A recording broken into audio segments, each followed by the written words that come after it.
Right. So here we have 6.1 properties of equality, and I'll have to scroll a little bit as I go through this. And again, I will share these slides with you guys. Yeah. Plug my computer in before it goes down.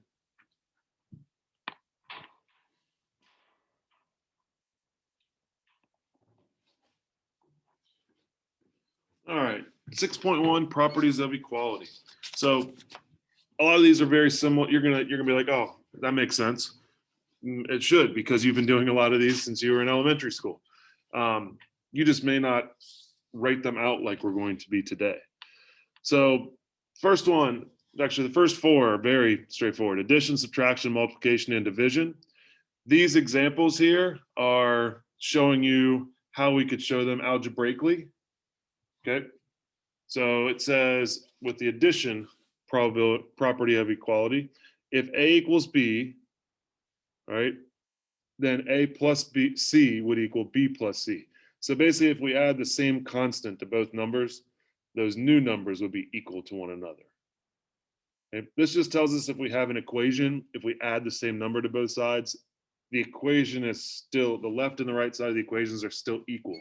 There'll be different numbers, but they'll still be equal. Same thing happens with subtraction. If A equals B, then A minus C equals B minus C. With multiplication, if A equals B, then A times C equals B times C. So same thing, if you multiply the same, both sides by the same thing, it'll still be equal to one another on both sides.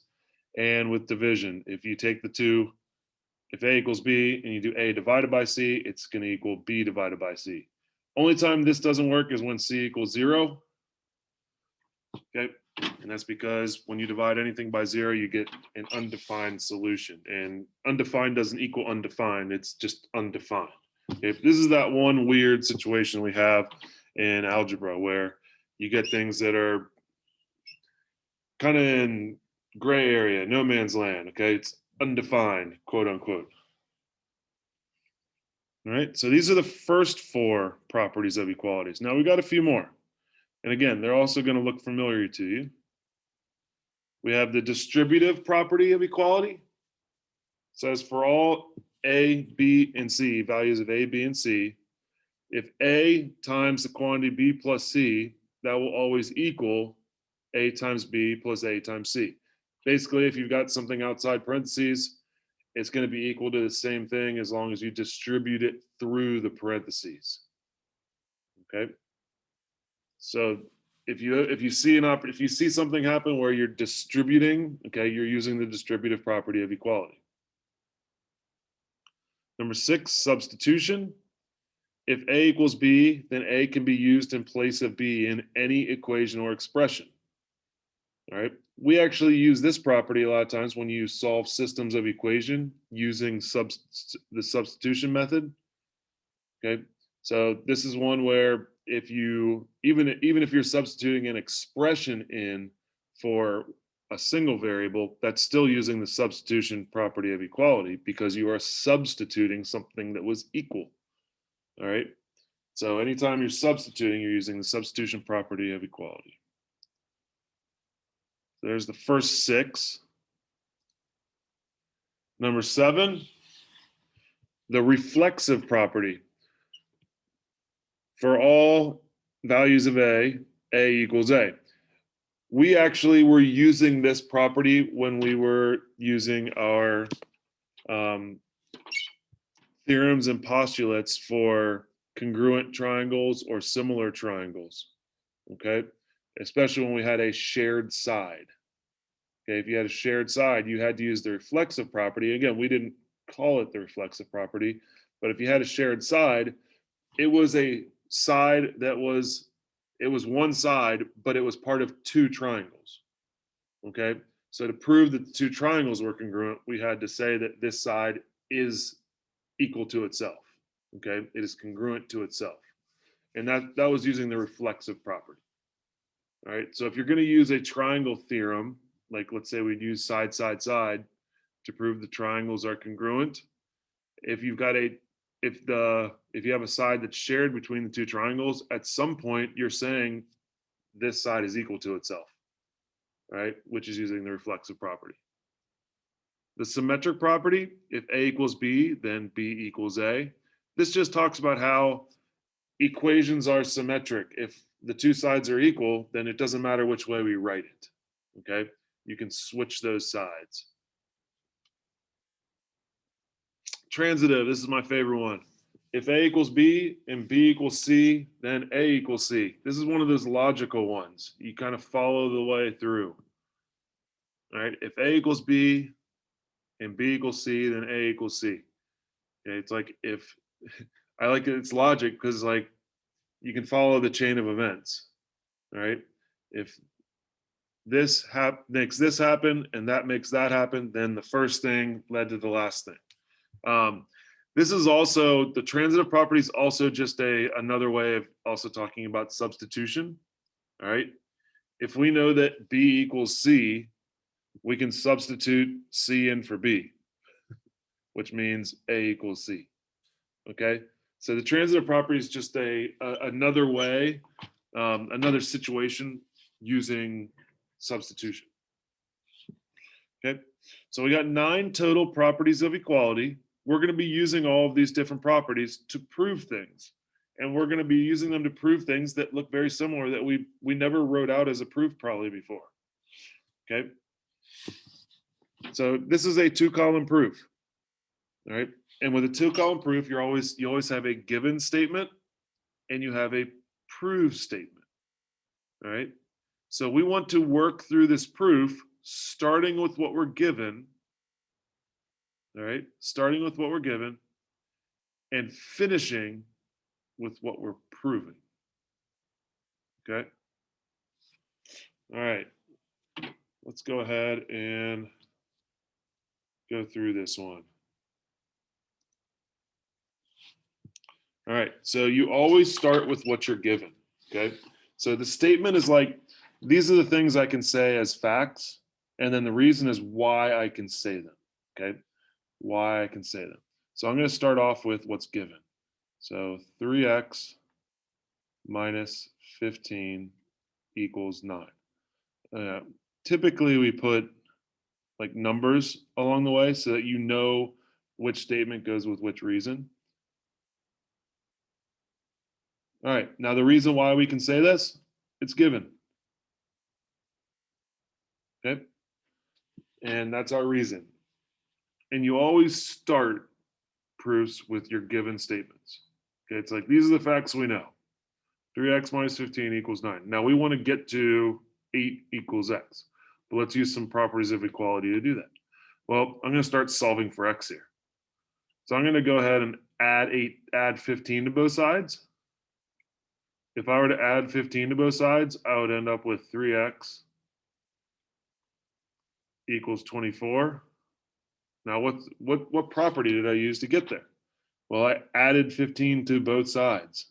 So that is the addition property.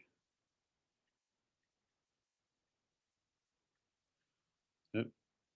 Well, let's isolate x here because it looks like we need to get x equal to 8 or 8 equal to x. All right, so I'm going to divide both sides by 3. And I'll get x equals 8. Now what did I do? I divided both sides by 3. That's the division property.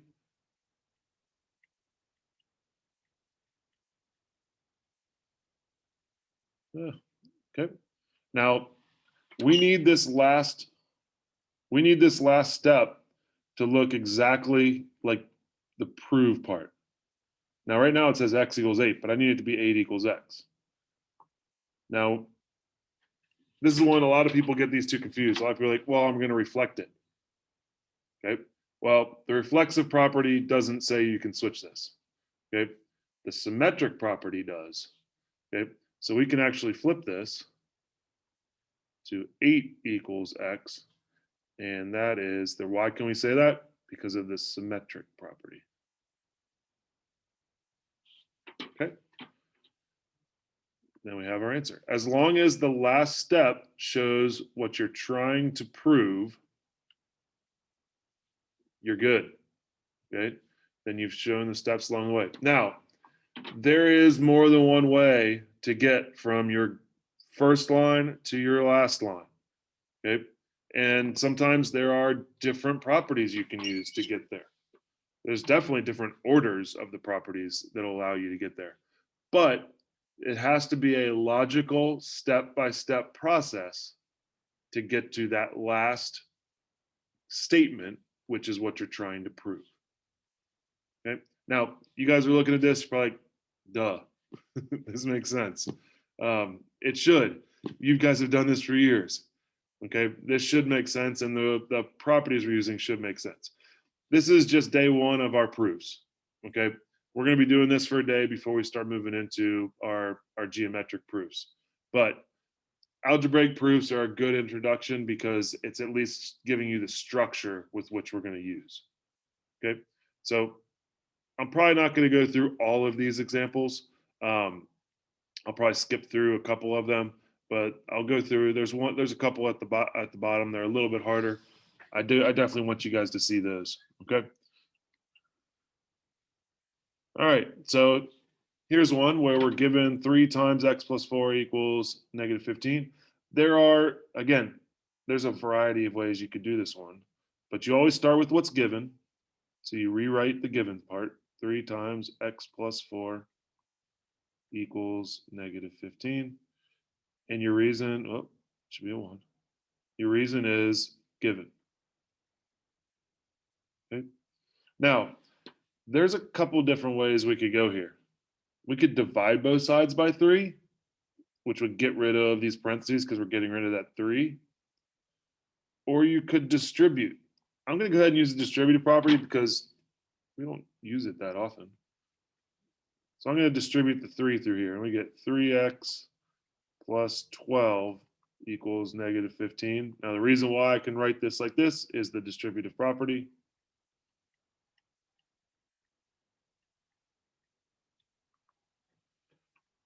Okay.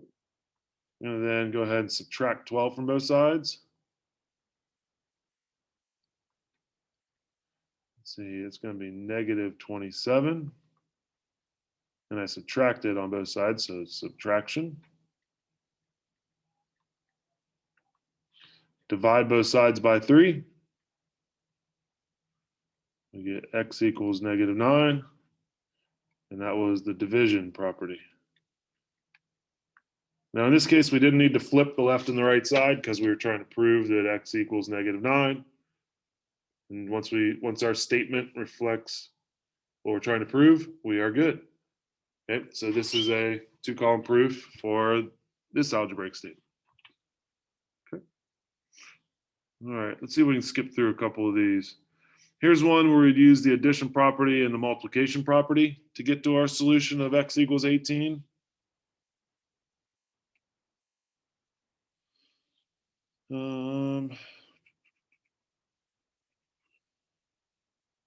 This is one where we combine our like terms, use the addition property here. Yep, combine our like terms, and then we divide. All right, let's do this one. Because this happens with our statements. Sometimes you're going to be given more than one fact. And it may be facts about a triangle. It may be facts about a polygon, angles, side lengths. Okay, you're going to be given a bunch of different facts. But in this case, our 2 facts are 2 different equations. Okay, now you can write that all in one statement if you'd like, or you could write it as 2 statements. If you were to split it up into 2, then you'd have 1 and 2. You'd say x plus 6 equals 8 and 4x equals 8, and you'd write given for both of them. Okay, so you could have 2 given statements. If you can fit it, a lot of times I like to put it in one just so my given information's right there together in the same statement. So I'm going to just make mine a little bit bigger here. We're going to go x plus 6 equals 8 and 4x equals 8. And that is given. All right. Number 2, we're trying to get x plus 6 equals 4x. Okay. Now, the fact that both of these things equal 8, okay, that tells me I can substitute, okay, in this case, 4x equals 8, I can substitute 4x for 8. So I get x plus 6 equals 4x. And the reason why I can do that, substitution. Okay, so all I did was use substitution there. We could have used the, especially if these were flipped a little bit. Okay, if it was like x plus 6 equals 8 and 8 equals 4x, in that case, we could have used our transitive property, because a plus b equals b, or a equals b and b equals c, a equals c. Okay, we could have used the transitive property there. With the way it's set up, I like using substitution because it's a little bit easier to show these are equal. Okay, but I could also see somebody using transitive there. All right, let's go do one of these bottom two over here. Okay, this one uses angles, and this one uses some segment lengths. Let's do the one with angles. All right, so they give us our statements, and then we've got some different reasons along the way. Okay, now talking about what is step one's usually our given. Okay, usually our given statement. Now we don't have a given and a prove part here. We typically would have that, but essentially what we're trying to prove is we're trying to prove that x equals 40. All right, and we're given that we have two supplementary angles. Okay, and that'd be the only information we're given, is the fact that these two angles, x and 3x plus 20, they are supplementary. Okay, so now the work you guys are going to be doing tonight is going to focus more on the algebraic things, but I wanted to show you how this transitions from just using algebraic properties of equality to also being able to use some geometric facts as well.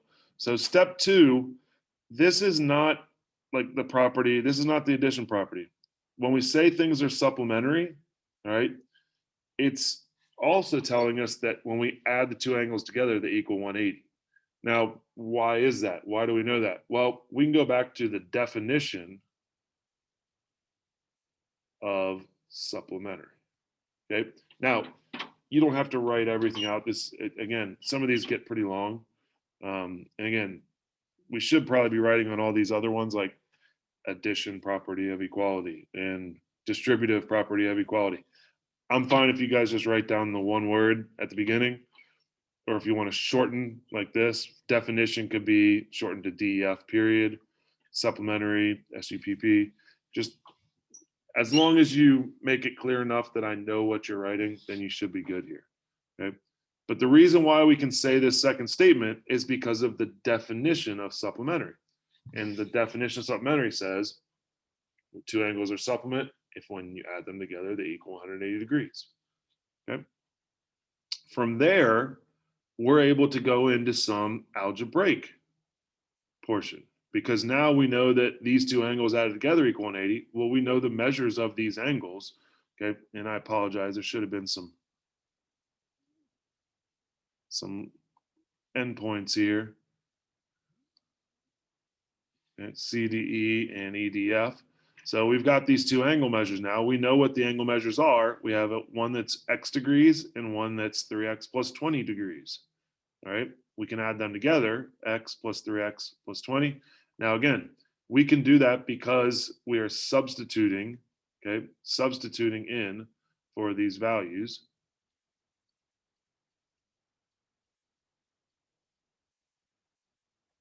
All right. Now with number 4, we're back to our algebraic portion here. So looks like we added, so we use the addition property to combine some terms here. Looks like we then went and subtracted 20 from both sides. So that would be our subtraction property. And then we divided both sides by 4, which is the division property. Okay. And we get what we were trying to prove, which was x equals 40.